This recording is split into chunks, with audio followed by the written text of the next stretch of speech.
Okay. Hello. Good morning, sir. Morning. Can you hear me? Yes, sir. Okay.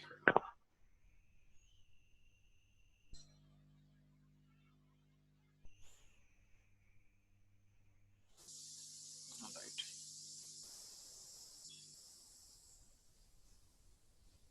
Okay. So you can see my screen?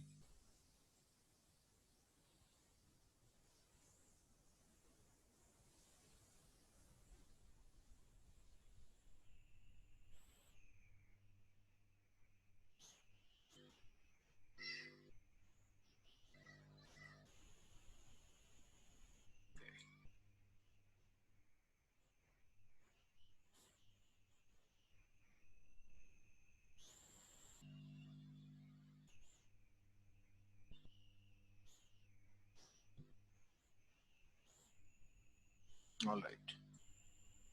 Oops.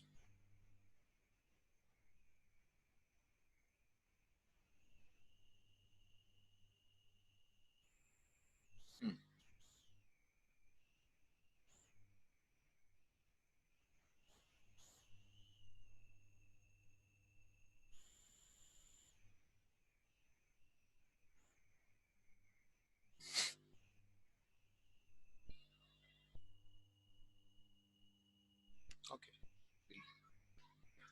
All right. So what's the time? Okay. We have about a minute. So any questions from the last class? Anybody?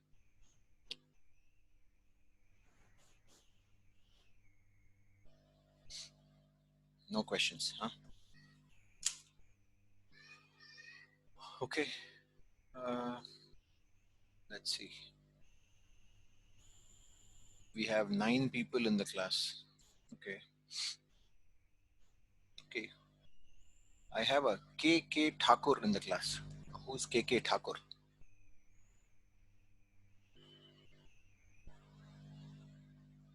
Hello? Yeah.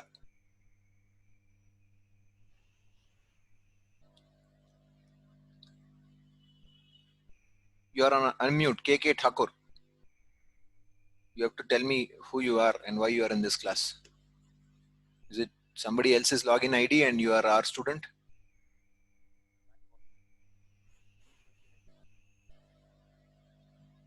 Your mic is unmuted. Please, can you explain yourself?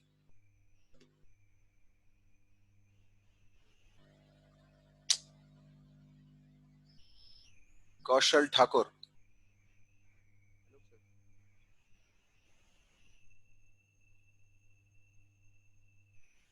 Okay, looks like that is... Okay, I'm not able to remember your name. Just tell me who you are here so that I can move on. You can say your name, I'm assuming.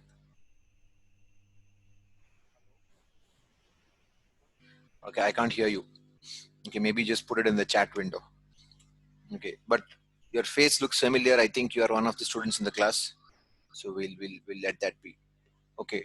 So how come everybody isn't turning up for class? Nischal, any idea why we're not getting everybody into the classroom? I don't know, sir. Like, I'll just put you in a group. Also. Yeah. So I think it's because even last time I don't think we had. Okay. Yeah. So you have to tell me your name, Kaushal Thakur. Good morning is fine.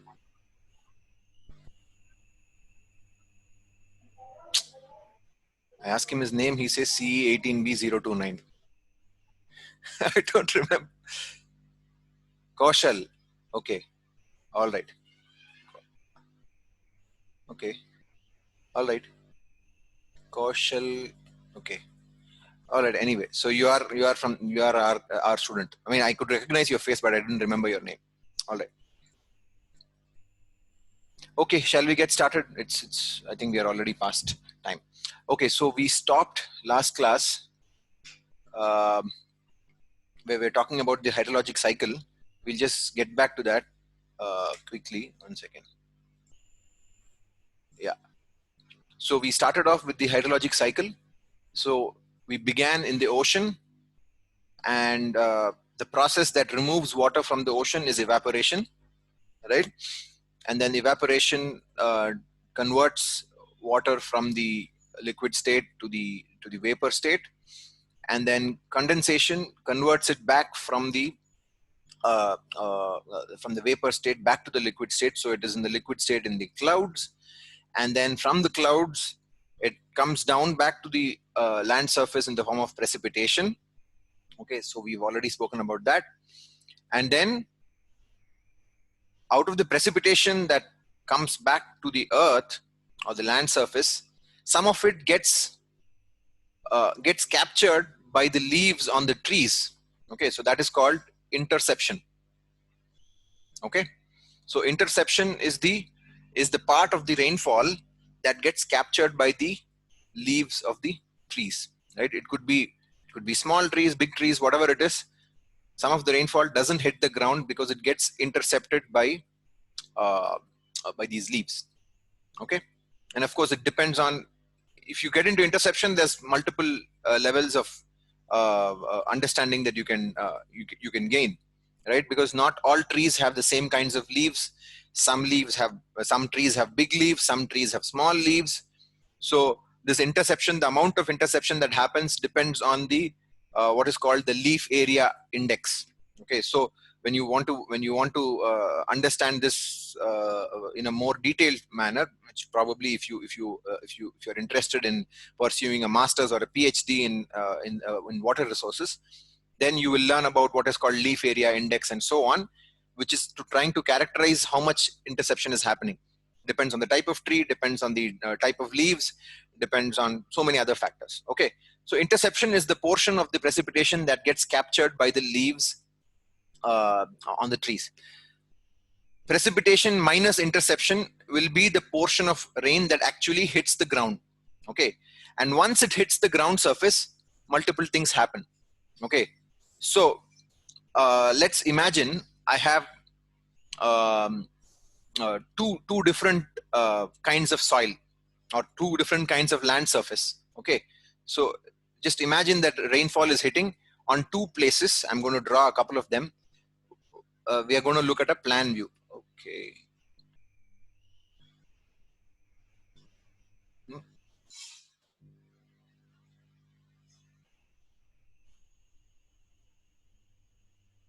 Okay.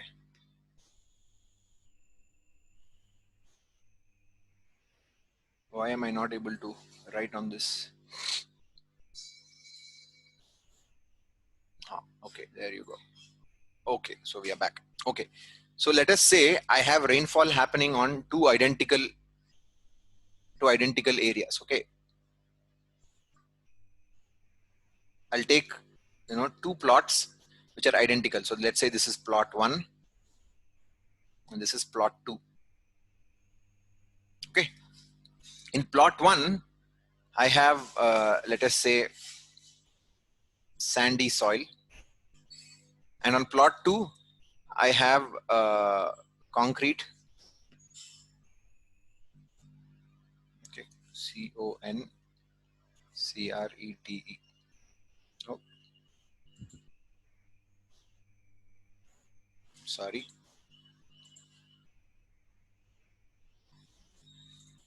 Okay, so I have on one side I have sand and on the other side I have concrete. Okay, you can imagine maybe there is a building or maybe there is a road, okay, which is made of concrete. On one side I have concrete and on the other side I have a plot of which has got sandy soil on it. Okay, so now these two plots, let us imagine they are both identical in terms of area. Okay, both of them occupy the same amount of area. Okay, and then both of these plots, let's assume they get the same amount of rainfall in a given duration. Okay, you take some time t, and over that time t, both of them receive x centimeters of rain, let us say. Okay, let's assume that there are no trees anywhere, so all the water, all that x centimeter falls right on the surface of both of these plots. On the one hand I have sand, on the other hand I have concrete.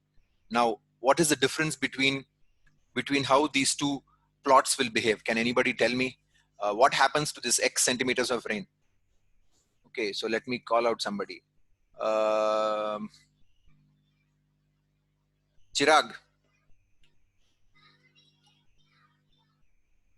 So, Yeah. Can you tell me what will happen in plot 1? Then we'll talk about plot 2. What will happen in plot 1? so water will go underneath the sand. What? Water will go underneath the sand. Water will percolate or infiltrate into Percolate. the sand. Yes, sir. Okay. All right. So that is plot 1. What about plot 2? Concrete surface is harder, so water will stay on the surface only. Or Okay. So is it something to do with hard, or is that something else? no pores are there on the concrete surfaces. No pores are there. So it's an impermeable membrane. Yes. Right? Okay. Thank you, Chirag. All right. So I hope everybody agrees with what he said. On one side, I have sand. On the other side, I have concrete. Rainfall starts. In the case of sand, whatever rain falls on it just percolates into the ground. And in the case of concrete, all of that rainfall, um, um, none of it penetrates into the surface. It remains on the surface itself. Right? All right. Okay. So now let me ask another question. Now let us say I have okay, so that is the first experiment. Okay, let us do a second experiment. Let us do a second experiment. Oops, sorry. In this second experiment, both of them are sand. Okay. Okay, both of them are sand. Okay. Now, both of these plots, they're identical again. There's no difference between them. Same area, same sand, everything is the same. Okay. Then you take a certain duration t. Okay. Over that duration t, both of these plots receive rainfall. Okay, so plot 1 receives, let us say, x centimeters of rainfall. Okay, plot 2 on the other hand receives, let us say, 5 times x, 5x centimeters of rainfall. Okay, so now x, it could be anything. It could be 1 centimeter, 2 centimeter, whatever it is. In the same duration t, okay, both of these are receiving rainfall over the same time t. It could be 1 hour, 2 hours, whatever it is. Okay, one plot is receiving x centimeters, the other plot is receiving 5x centimeters. Okay, now I want to hear from somebody. Okay, let's call out someone else. Prem Sukh. Yes, sir. Yeah, can you tell us what is your instinct? What does your instinct tell you about how these two different plots will behave? Tell me about plot 2. What will be different from plot 1? Do you think there will be any difference? No, sir. There won't be any difference. No. Okay, so you're saying that this sand has infinite capability to suck water or to infiltrate water. Yes, sir. So instead of 5x, if I make it 10x, 20x, 30x, 50x, 100x, it will keep sucking water. No, no. Yeah. So okay. So then what is you think there is some difference? What is that difference?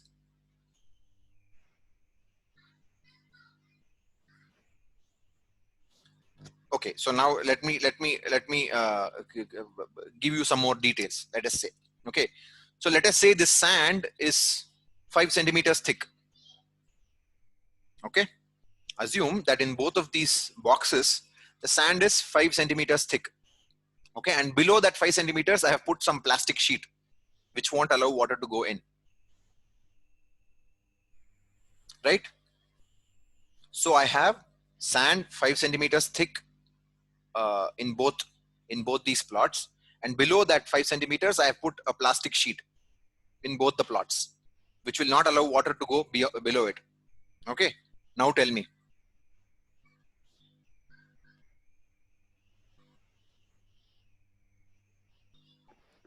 Prem Sukh, you need to unmute yourself.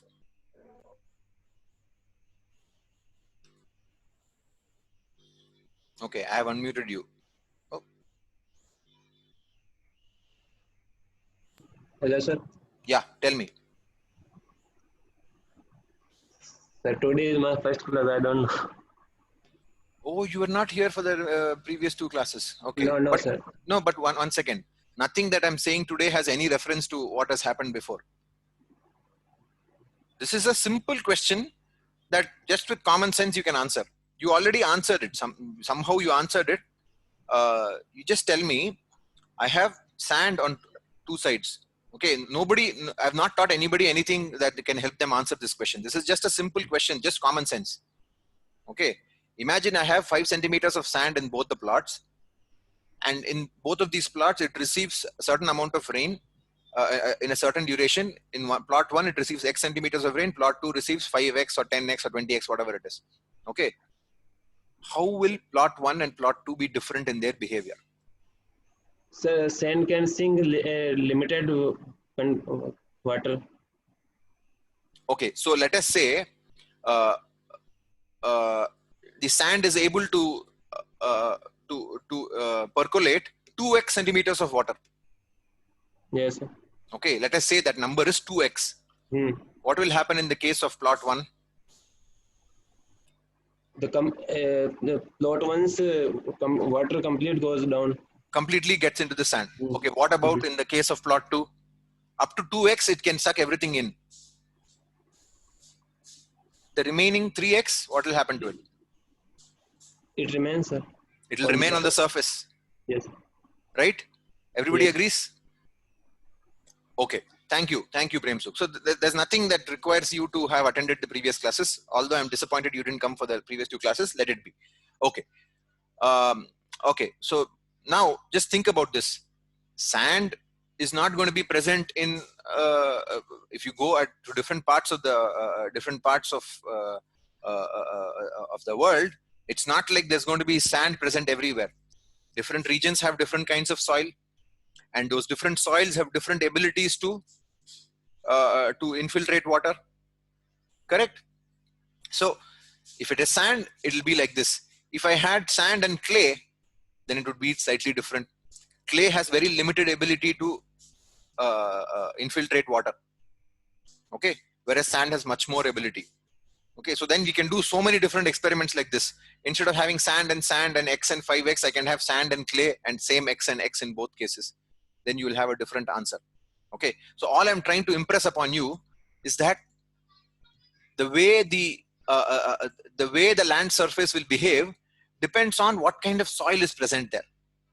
Okay, and how much rainfall happens. Correct?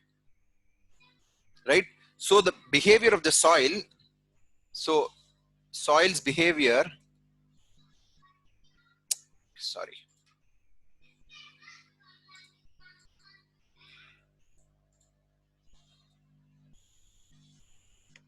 Okay, so soil's behavior, at least there are 2 factors that determine how the soil will behave. Type of soil, right? If it is sand or clay or silt or gravel mixed with clay or gravel mixed with sand or whatever it is. Okay, so how the soil will behave when there is a rainfall event, okay, I'm sorry, my kids are screaming. Depends on the kind of soil, the type of soil, and then what is the other factor? Vamsi.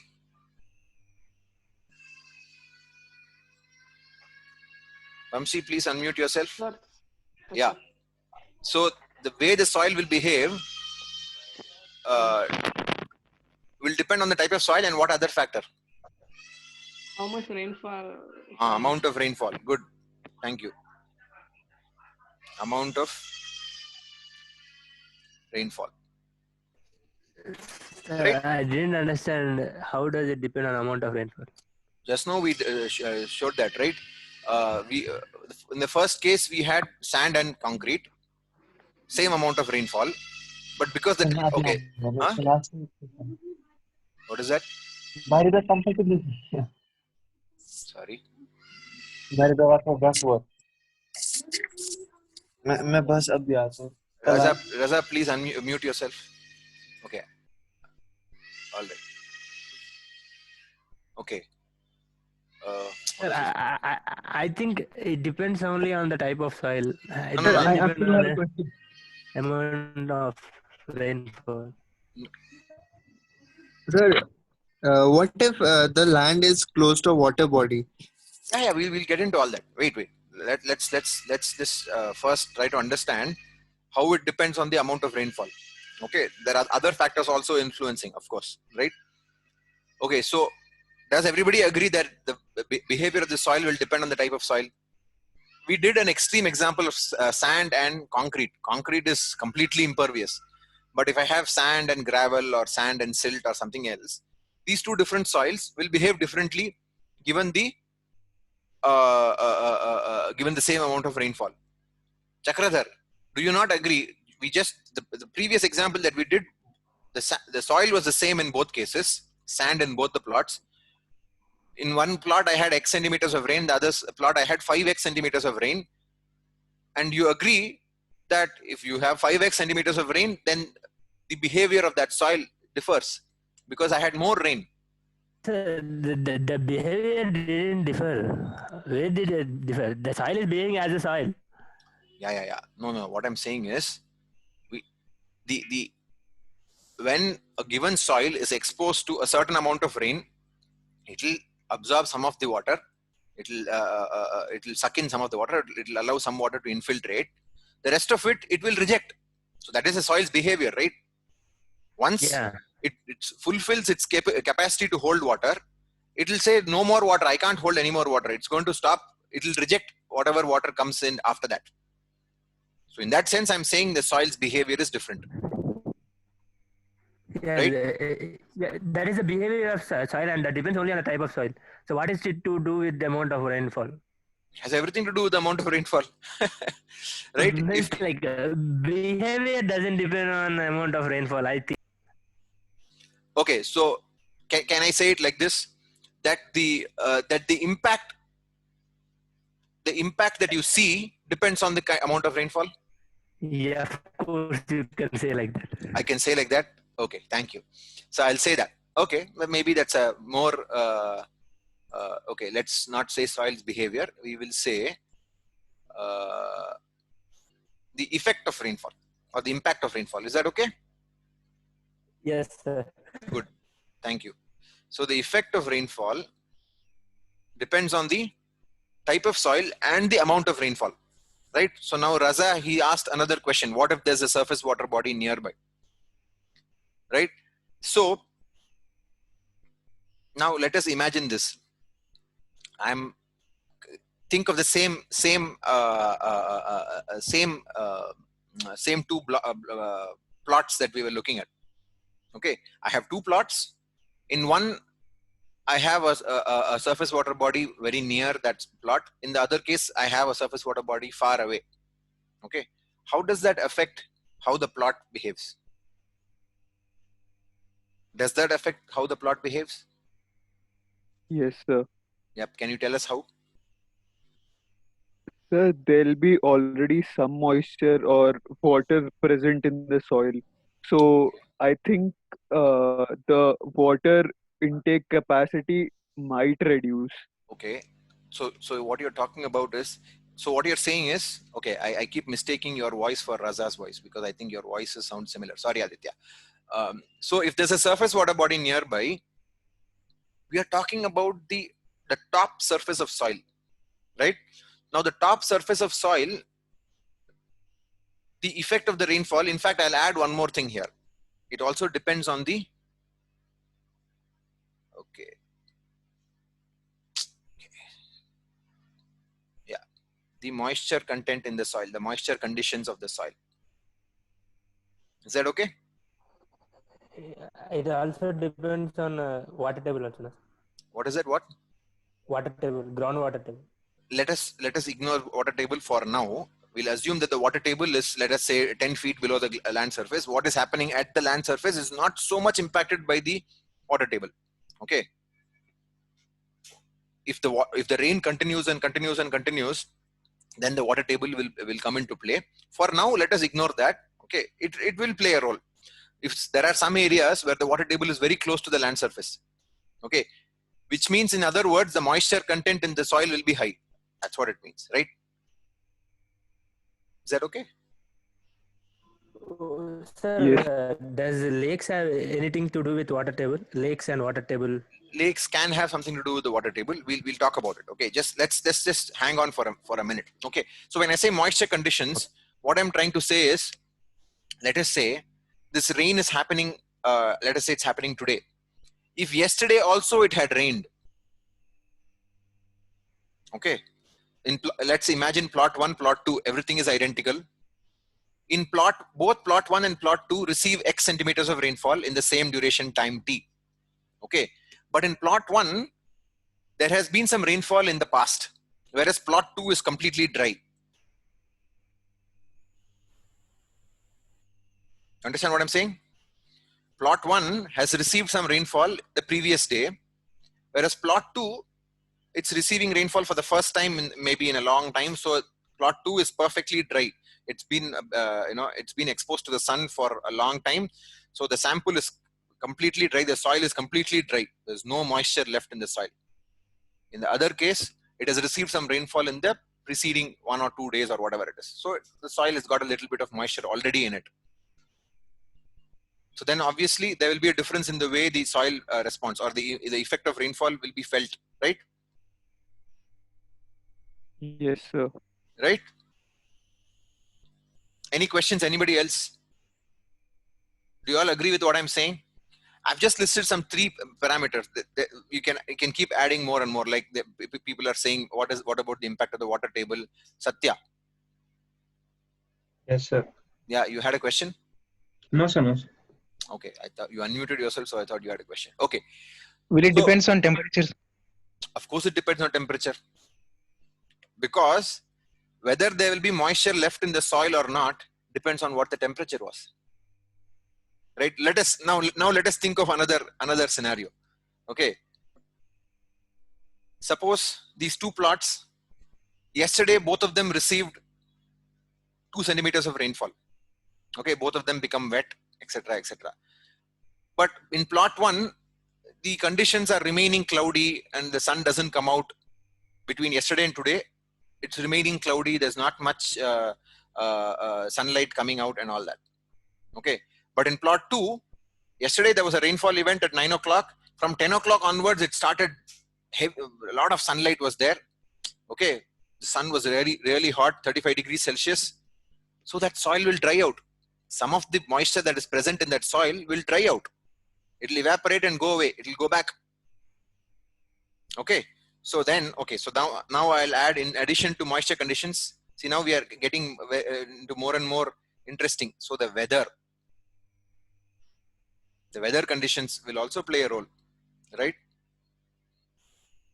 I can say that this moisture condition depends on weather conditions, right? Maybe I don't even have to write moisture conditions. I just have to say weather condition, because weather condition indicates what the rainfall was yesterday, how much sunlight we had yesterday, what the wind speed was, right? Because if it's very windy, the moisture gets carried away, so more evaporation can happen. Okay, we are getting into lots of different parameters can play a role on how this soil will behave when there's a rainfall event. It will depend on what happened yesterday. It will depend on how much rainfall has happened yesterday. It will depend on how much sunlight we had yesterday. It will depend on how much wind has been blowing since yesterday, right? It will depend on what the humidity of that region is, right? You take the same plot of land, put one of that plots of land in Tirupati and put the other plot of land in Chennai or Bangalore or somewhere else.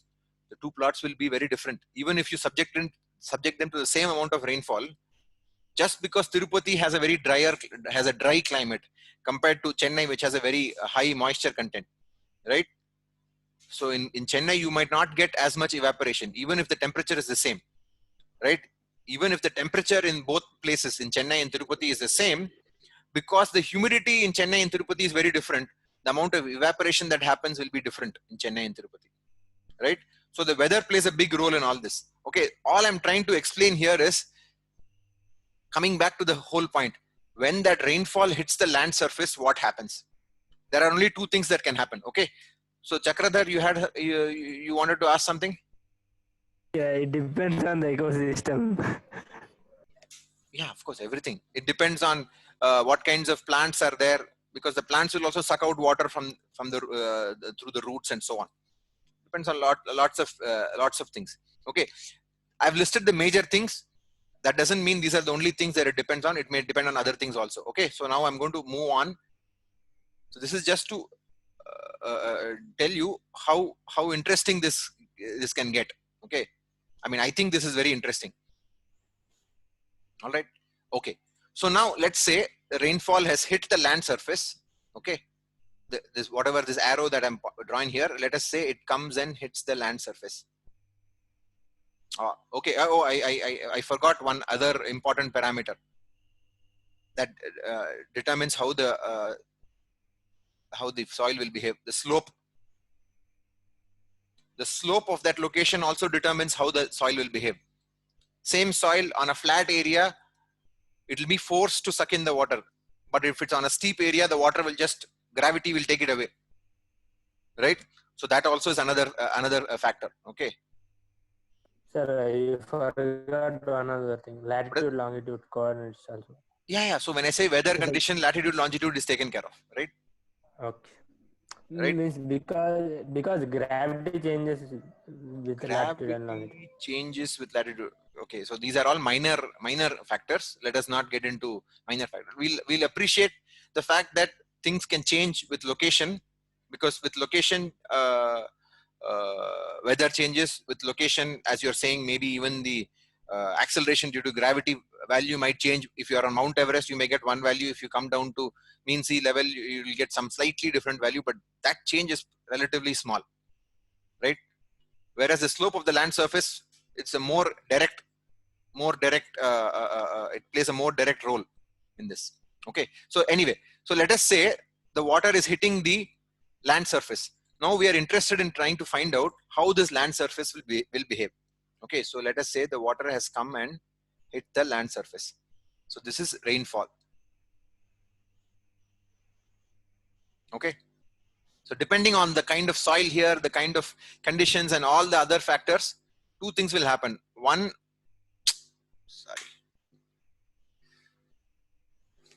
two things will happen. One, you may get, why is this so sensitive?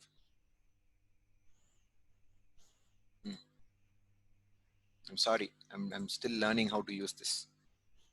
Okay. I'll have what is called runoff from the land surface, and the other is it will go into the land surface, and this is what I call infiltration. Right? So some people say percolation, some people say infiltration, some people will say recharge. All of these things, more or less, they mean the same thing. Recharge means it goes all the way down and hits the water table. That's what we typically mean by recharge. But infiltration and percolation, these terms can be used almost interchangeably, right? So when the water comes and hits the land surface, it depending on the soil, depending on the conditions, moisture, this, that, everything, some of it will get into the land surface, which we call either infiltration or percolation, and some of it will just flow. Depending on the slope, it will flow in the direction of the gradient on the land surface, and that we either call it runoff, or maybe another term that is used is called overland flow. Overland. Okay, so the word itself tells you what it means. It is flow over land. Okay, so it's called overland flow. Okay. Right. So now let us look at what happens to this runoff or this overland flow. Okay. Gravity will naturally take it to the nearest point which has the lowest altitude. Correct? Gravity will ensure that this water that is running off, it will go in the direction that the slope is taking it. And where will the slope take it? The slope will take it to the point which has the lowest altitude, right? So now Yes. if you see over here, I have a lake or a river. Okay, if there's any rainfall here, that rainfall will just run off this surface and go and enter into this lake or this river, or it could be the ocean, whatever it is, right? So if I have rainfall over here, for example, so sorry. Yeah, I have to figure out how to control this a little bit better. Okay. So I have rainfall over here. The water will run off and go into the ocean, right? And some of it will, of course, infiltrate into the ground. Okay. So these two processes are happening. Runoff will eventually end up in a surface water body, right? This runoff will eventually end up in a surface water body. It could be a lake, it could be a river, it could be an ocean, it could be a wetland. Okay, you know what a wetland is? I don't know. Okay, a wetland is basically. Are you familiar with the term marsh? M-A-R-S-H, marsh.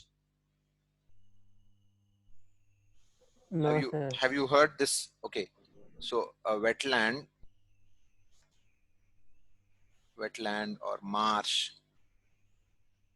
Okay, these are basically regions where the water is at the land surface, but it is not accumulated to a certain height. If you accumulate water to a height, then you say it's a lake. But if the water is right near the water table is right near the land surface, if it is intersecting the land surface, you will say it's a wetland. If you go there, you can feel the water. If you walk on it, you can feel the water underneath your feet. But it's not so deep that it's enough to you can call it a lake. So that is a kind of a very preliminary definition of a wetland. Wetland is, the name itself suggests, it's a wet piece of land. It's not a river or a lake, but it is a wet piece of land. Okay, it may remain wet throughout the year. It may remain wet for some time of the year. It may remain, that can vary. Okay, the extent of duration during which it remains wet varies. Okay. Sir, one example, sir. One famous any known. Okay, so now if you go to, you have heard of the Sundarbans. Have you heard the name Sundarbans? Yes. Yes, sir. Yeah, what is the Sundarbans? Forest. Forest type. What forest? Basin. Conservation. Basin. River basin. Wildlife conservation. Okay. The Sundarbans is basically in, okay, where is the Sundarbans? West West Bengal. West Bengal, right? What is so famous about Sundarbans? White tiger. Tiger reserve. River basin. Sanctuary. Okay, it's a sanctuary for the Royal Bengal tiger. Okay, So what about somebody said, mangrove trees? what is that? Mangrove trees. Mangroves. Yes, Sundarbans is famous for the mangroves, right?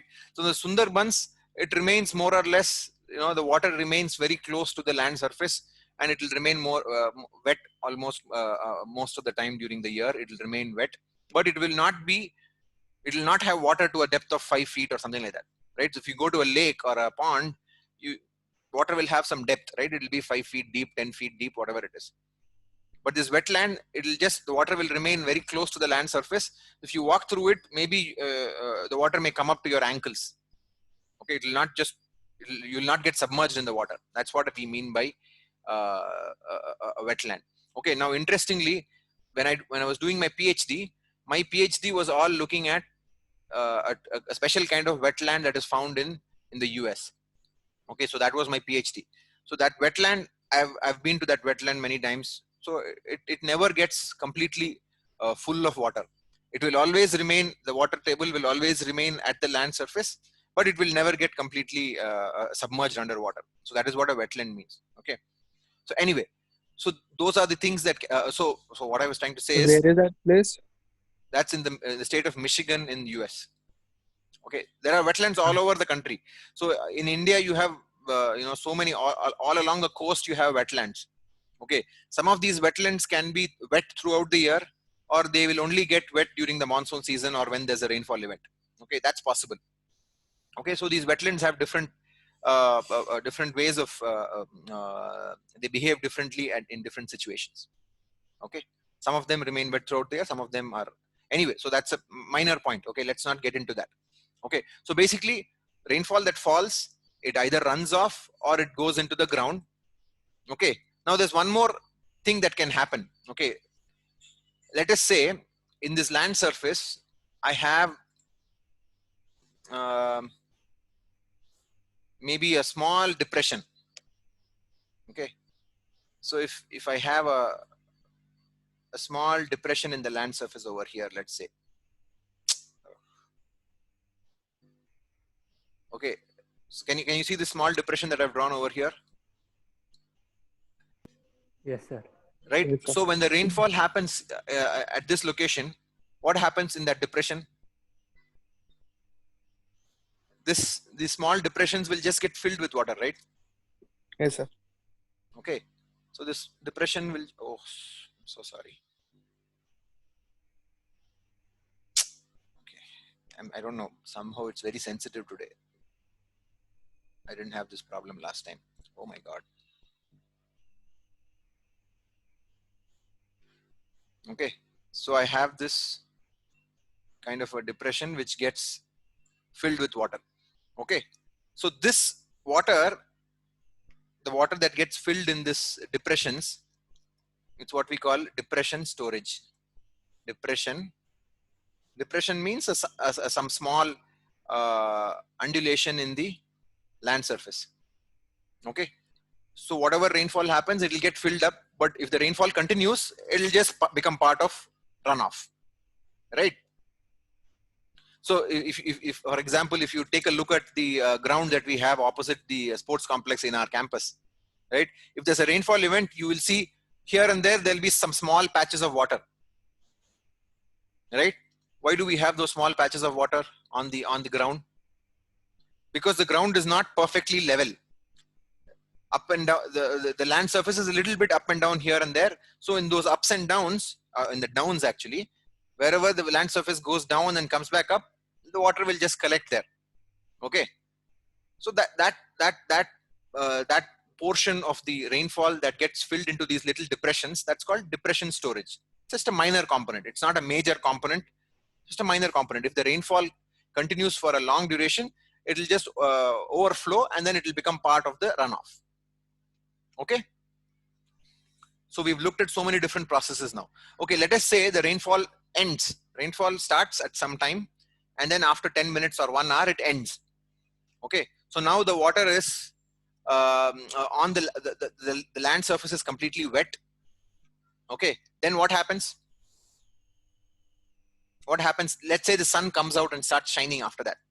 Then what will happen? Water will start evaporating. Water will start evaporating, right?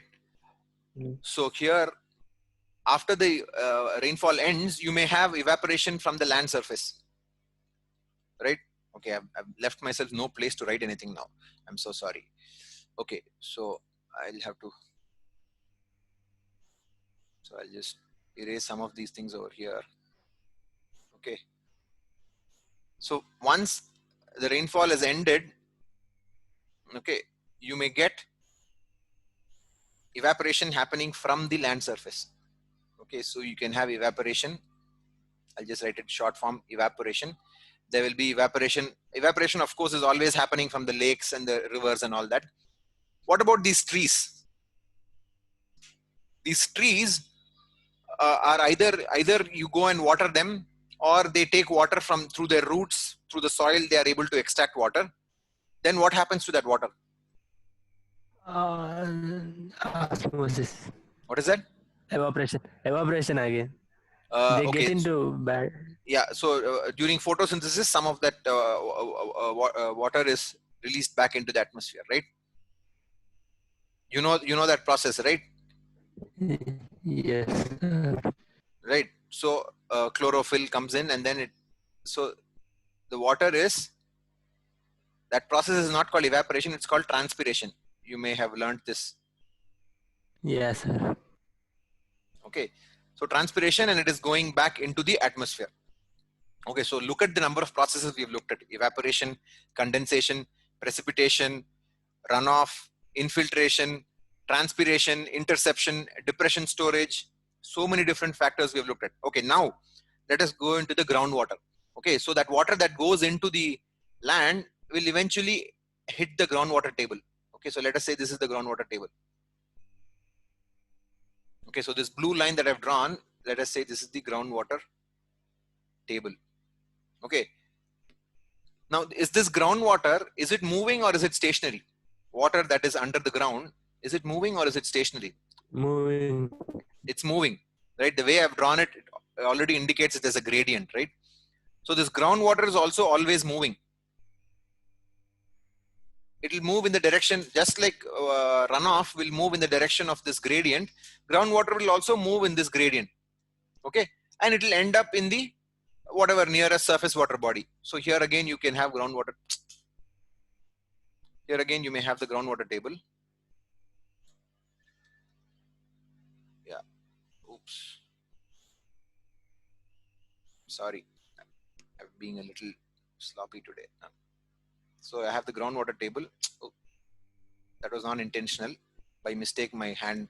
Okay. So you'll have this groundwater table running towards the ocean, and then water will enter from the groundwater into the maybe the ocean, or it could be the lake or the river or whatever it is. Okay. So this flow of the groundwater into the surface water bodies is called base flow. Base flow. Okay. So these are the different components of the major components, I would say, of the hydrologic cycle: evaporation, condensation, precipitation, interception, depression storage, runoff, infiltration, evapotranspiration. We call it evapotranspiration. Okay, and then base flow, groundwater flow. All of these are the different components of the hydrologic cycle. Okay, so in the next slide, I'm listing out all the different components. Evaporation, that was the first one. Precipitation, transpiration, which is from the trees back into the atmosphere. Interception, which is the portion of the water that gets captured by the leaves on the trees. And then depression storage, I spoke about that, these small little depressions on the land surface where the water gets filled up. And then overland flow, also called, you can also call it surface runoff. And then infiltration or percolation or groundwater recharge. These are kind of interchangeable terms that are used. Okay. All right. Then groundwater flow and then base flow. So these are some of the major components of the hydrologic cycle. Okay. So now, any questions on this before I move on? Any questions? Sir, can groundwater tables, layers of groundwater tables can be there? We will learn about that a little bit later, Chakradhar. Okay, so groundwater itself is not one entity. There are multiple layers of groundwater. Okay, so that's called groundwater fills up what is called the aquifer or the underground reservoir. Okay, those are called aquifers. So I'll just write it over here, aquifer. So aquifer, there are multiple types. Two predominant type. One is called unconfined aquifer, and the other is called the confined aquifer. Okay, so there are multiple aquifers that exist below the ground surface. So that is why in some regions you will find water within 10-20 feet. If you drill a well, you will hit water. In some other regions, you have to drill 500 feet, 1000 feet, and so on to get water. That's because there are different aquifers. And if you keep pumping out water, the aquifer will go dry. Then you have to go to the aquifer which is below that. And if you keep pumping further, then you have to go even further deeper to get water and so on. Okay, we'll talk about that later. Any questions on the different processes of the hydrologic cycle? Sir, what is the difference between overland flow and surface runoff? More or less, they are the same. Okay, more or less, they are the same. Overland flow and surface runoff are, this is two different words that we are using. Okay, flow that is happening overland, flow that is happening on the surface, same thing, right? Right, and the reason we say runoff is because that kind of runoff is a more popular term that's used. Overland flow is not used so popularly. The reason we use runoff is because when there's a rainfall event, if you look outside your window, just by looking at the way the water is flowing, okay, you know what the direction of the slope is, right? So we say the water is running off. We say because it's running off literally, right? So that's runoff is a more, because it evokes the image of the water running off, and it's running off because it has the advantage of a slope. It is taking advantage of the slope and it is going along with gravity. So it's just running off. So it's a visual image that you can think of. Okay. Surface runoff is more popularly used. Overland flow means more or less the same thing. Okay. In fact, I would say it means the same thing, but technically some people like to use overland flow. I don't mind either term, but I'm also more used to using the word runoff, surface runoff or runoff. Okay. So I have Yes. a question. So what if like there is a lake over a mountain which feeds a river, and the water that is coming from the lake, would we call it more properly an overland flow or surface runoff? No, no, no. Because Once it it's is coming from somewhere, right? yeah, if it's coming from somewhere, so it will. So let us say, for example, if you take any of the big rivers, right? So let's say Gangotri, which Okay. is the origin of the Ganga. All right. Yes. So now this Gangotri is basically it's one point in the mountains in the Himalayas where a glacier is melting and it becomes the Ganga. So at the very beginning, Gangotri is a very tiny little stream.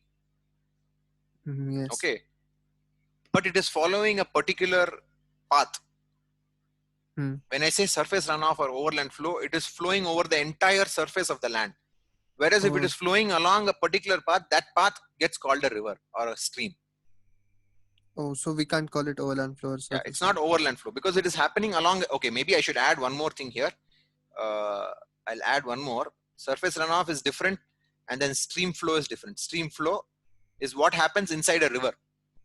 Runoff happens over the entire land surface. Okay. Which ends up in a river eventually and becomes part of the stream flow. Right? So if I have rainfall over here, the water will flow from wherever I am sitting. From my house, it will flow into the road, and from the road it will go, and it will end in the nearby river, where it will become a part of the stream flow. Okay, so stream flow is another thing. Okay, yeah, I shouldn't have missed that. Stream flow is another part of the hydrologic cycle, which is what eventually takes the water back to the ocean. Okay, so the other interesting thing about the hydrologic cycle is, so now we've looked at this entire cycle of events that happen. The ocean is the final destination for all the water, but it is also the initial source from which everything comes. So that's why it's a cycle. We don't know whether chicken came first or the egg came first. Similar kind of thing. The stream flow ends in the ocean, but the hydrologic cycle also starts from the ocean. So it's a cycle, right? Similarly, you can look at any component of the hydrologic cycle, right? So, for example, you can go and look at the clouds as the beginning point of the cycle, right? So you can say precipitation is the beginning point of the hydrological cycle. Okay, but because it's a cycle, something has to bring water to the clouds, right? What is that process? That is condensation. Where does that come from? That is evaporation. Where does that come from? It comes from the ocean. Where does the water in the ocean come from? It comes from the stream flow and the base flow and all that. Where does that come from? It comes from the land surface. Where does that come from? It comes from the precipitation. Where does that come from? It comes from the cloud. So you can start anywhere. You'll end up in it's a cycle, right? So that's why we call it a cycle. So, I mean, you've all heard this. I mean, it's so obvious that I don't even have to say it. But sometimes the very obvious things, you have to mention it. Only then it registers in your mind. Okay. All right. Any other questions? Okay. So now we will briefly talk about what I call the water budget. Okay. So let us imagine I have some piece of land. Okay. This could be the 500 acres of our IIT Tirupati campus. It could be your house. It could be the state of Andhra Pradesh. It could be whole of India. This, whatever I've drawn, it could be anything. Okay. Consider this as a system for which I want to write a water budget. Okay, how much time do we have? Oh, we are already over time. Okay, I will quickly write the water budget. Just bear with me for a couple of minutes. Okay, so if I look at this entire, you can call it whatever you want, this area, I want to understand what are all the processes that bring water into this area and what are all the processes that take water out of this area. Okay, so I'll say the process that brings water in is precipitation. Okay, and then the water may actually leave and exit. So maybe there's a stream over here. Okay, there may be multiple streams that all connect, and then it goes out here. So whatever is coming out here, let's call that let's call that stream flow.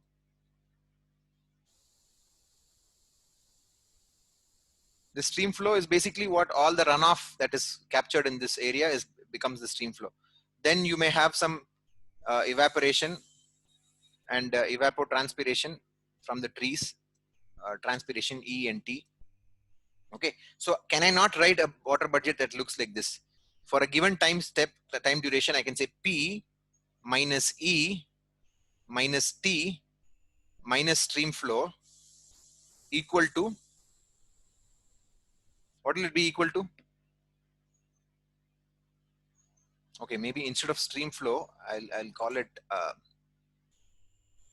I'll just call it runoff. Okay, it's a little bit easier because I don't want to confuse you. The stream flow, let me just call it runoff. It will be equal to the change in storage within this area. Do you agree? Some water has come in, some water has left. Okay, if the rate at which water has come in is greater than the rate at which water is leaving this entire area, then there will be a change in storage. Right? So this, you can write this for any duration. You can write it for a day, you can write it for an hour, you can write it for a year, you can write it for anything, right? So at the beginning of this year, you can say there are 2 lakes inside this area. Okay, so you can say there's one lake over here, there's another lake over here. At the beginning of today, let us say the water level in the lake was some level. Okay, and then during the entire duration, one day I received 10 centimeters of rainfall, 2 centimeters of 2 centimeters of water left as evaporation, 1 centimeter left as transpiration, 3 centimeters left out as stream flow. Then whatever is left is what is the change in the level in the lake inside that area, right? So you can think of it that way. So some water comes in, some water leaves. Depending on which is greater, there will be a change in the storage inside that system.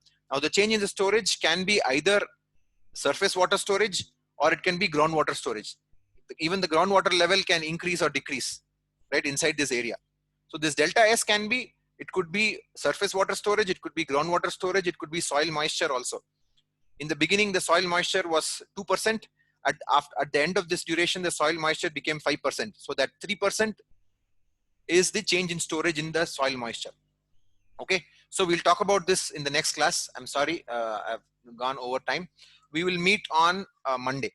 Okay, so we'll get into each of the individual processes from Monday. Okay, we'll talk a little bit more about the water budget and then we'll move on to the individual processes. Okay, thank you very much. Stay safe. We'll meet on Monday.